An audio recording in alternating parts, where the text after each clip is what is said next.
In October 1983, American warships patrolled off the coast of Grenada and US forces deployed by helicopter to thwart a communist takeover.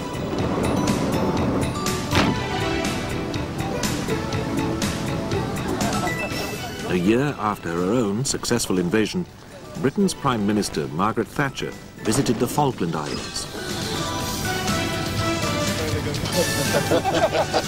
I think it went off. In Poland, Lech Wałęsa, Solidarity's leader, was released from detention. He went home to an ecstatic reception.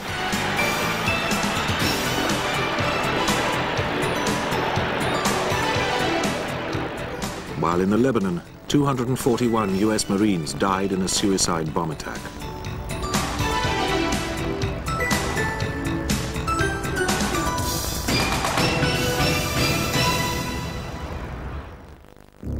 "23 Cranley Gardens, Muswell Hill, in the suburbs of North London, is divided into flats. In February 1983, the lavatories wouldn't flush. A drains cleaner came to find out why. What Mike Catran found made him call his supervisor and say, 'I think there's human flesh in there.'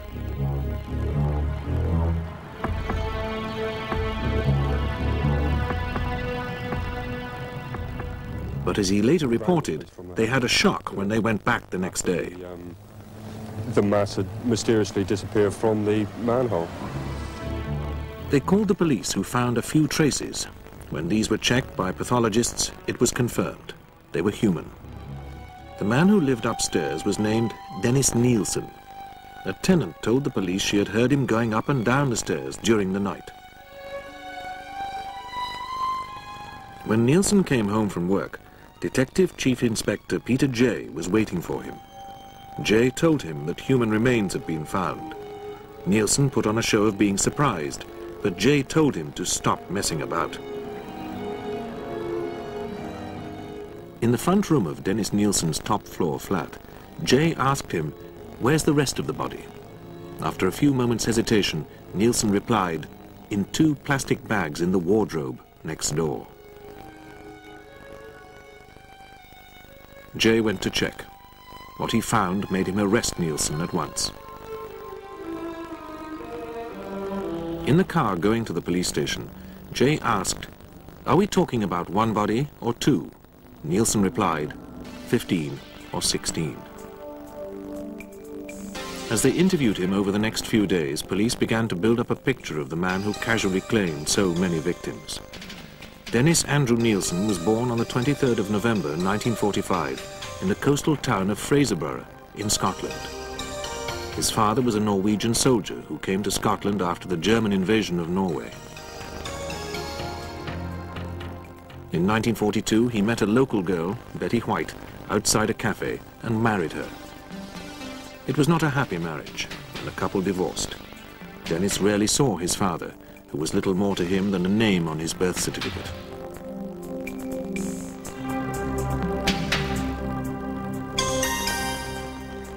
He lived with his mother's parents. They were very strict and instilled a sense of guilt in him for any pleasurable feelings.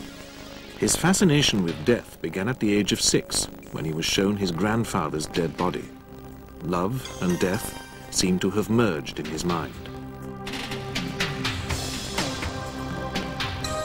At school, Nilsen admitted to being confused by the feeling of attraction he got for other boys, and this added to his feelings of being different. He left school as soon as he could.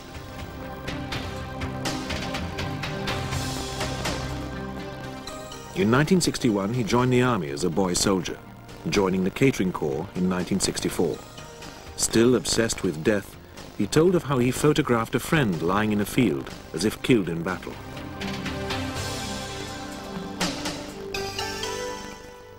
He learned butchery and was soon an expert carver.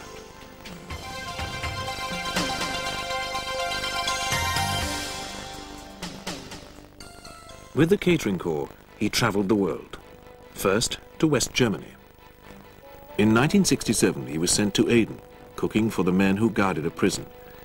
After that, he was sent to the Gulf, volunteering for the Trucial Oman Scouts, an Arab regiment led by British officers. Then he went to Cyprus with the Argyll and Sutherland Highlanders, and he stayed with the Argylls when they moved to Ballater, near Balmoral in 1970, where he cooked for the Queen's Guard. But when Nilsen was sent to Northern Ireland, he became disillusioned with the army and decided to leave.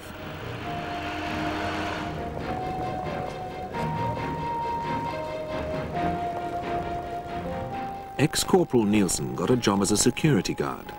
In 1972, he was so hard up that he sold his General Service Medal for £8. He joined the Metropolitan Police Force, but said later that he was unhappy at arresting homosexuals.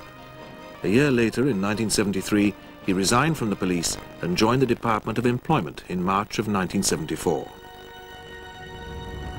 Secretly, at home, he was becoming ever more fascinated with necrophilia. He put on elaborate death makeup to watch himself in the mirror. But at work, at a job centre, he was known to be conscientious and prepared to work long hours. He won promotion to executive officer despite being a keen trade unionist. He frequently volunteered to join other workers' picket lines. Off duty, he walked his dog in Highgate Cemetery, where he indulged his obsessions for death and his hero, Karl Marx. In 1975, he met a 20-year-old named David Galichan, whom he nicknamed Twinkle.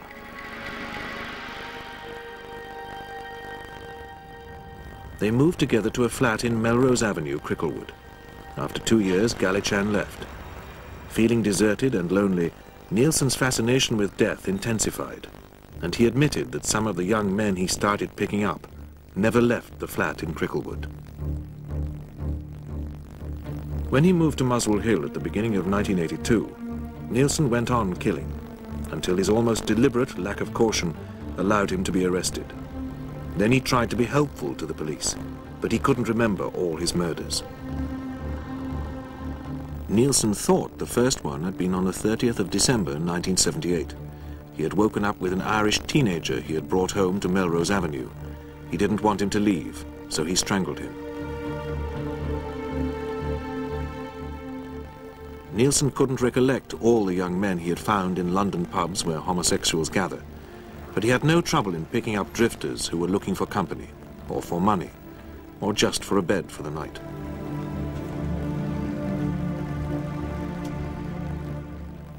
His first anonymous victim set the pattern. Nilsen strangled him with a tie. Then he drowned him in a bucket of water. He cleaned the body, dressed it in fresh underpants, and lay in bed with it. A week later, he put it under the floorboards.